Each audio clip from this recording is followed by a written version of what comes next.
So I mean, I got here. We know you with George Mason University. Yeah, George Mason University. But I saw my dad start buying real estate as I was exiting out of school, right? Mm-hmm. And I saw. It's funny. I see a lot of people when they're talking about real estate, they talk about the wealth of real estate. I want to make money. I want generational wealth. But I didn't see that 1st. Mm-hmm. I saw the work, right? Mm-hmm. I saw him, painting. I saw him fixing up houses. I saw him cutting grass. I saw him doing roofs. I saw him doing all these other things. So as I was going off to George Mason, I knew it was something that was in my blood and something that I thought was interesting, right? But I didn't see like this pile of gold at the end of it. I just saw my dad working, right? And then year after year after year after year, I saw you accumulate more and more properties. And that's when we started to talk, not necessarily about wealth, but cash flow. You were talking about like retirement, because remember, you owned a business, a landscaping business that didn't have a quote unquote 401k, that didn't have, so you had to create your own, retirement, right? And I think that's one of the things a lot of people, entrepreneurs, don't think about is like, you're starting this business, but as long as you're working in the business, you make money. But are you building a business that when you leave out of it, is going to continue to make you money? Exactly. And that was the beautiful thing that I saw about real estate, was it was something that I could stand up, right? And it can make me money without me necessarily having to put in the effort, the equal effort the entire time, right? So when we talk to guys about wholesaling, you got to go out and find that deal every time. You got to work, you got to make those phone calls, you got to chase behind those sellers.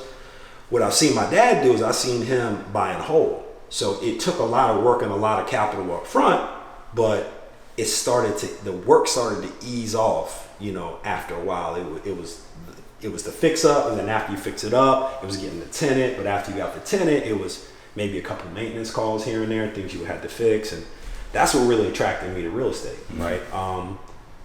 At how I got into sales, this man right here, in his infinite wisdom and my infinite blessings, told me when I graduated from George Mason that I had a present, but he wouldn't tell me what the present was, right? I was like, I'm getting me a new car, right? I'm getting a new car, but I ended up getting a job at a car dealership, so I didn't need a new car, right? So he said, when you buy a house, I'm going to give you $10,000 towards your first down payment, right? And when you talk about generational wealth, that's a generational wealth. Like the opportunity for me to be able to go out and buy a piece of property without, even though I had the money saved up, but to not have the pressure of having to save all the money up was like, that's what really got me like rolling. Like that is what got me rolling. And I remember my dad was like, it's time for you to go buy a house. I was like, nah, Dad, I ain't really ready to buy a house yet. I got a nice little condo up in Alexandria. I'm cool. I'm ready to rock. He was like, no, you need to go buy a house. So he came up one weekend, and I don't know if you remember, we came and walked around and did some open houses, and all the agents would talk to him, and they would never talk to me. Right? They would always talk to him. I had some Allen Iverson cornrows back then. I don't know if y'all know what that looked like. But I'm sure I didn't look like the prototypical buyer. And we went around and we found a couple spots, and I contacted some of the agents and said, hey, I want to meet with you later on in the week, and they stood me up. My dad called me, hey, what's up? You found a house yet? I was like, nah, the agent stood me up.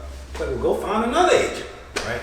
So I went out the next weekend, and I thought I found another agent, and she said I would meet you, and she stood me up too. And I was like, Dad, this is it. I'm staying where I am. You remember that? I remember. I was like, nah, this is it. I'm not buying a house. Just give me the $10,000. He's like, that's not how this works.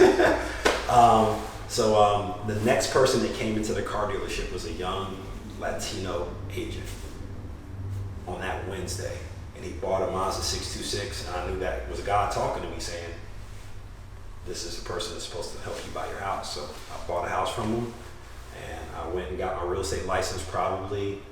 As I was buying the house, I was getting my real estate license, and I decided no one else was going to go through that without having the option to have an agent that's going to take them seriously and, work with them. And, 1,500 homes later, the largest real estate team in Prince William County.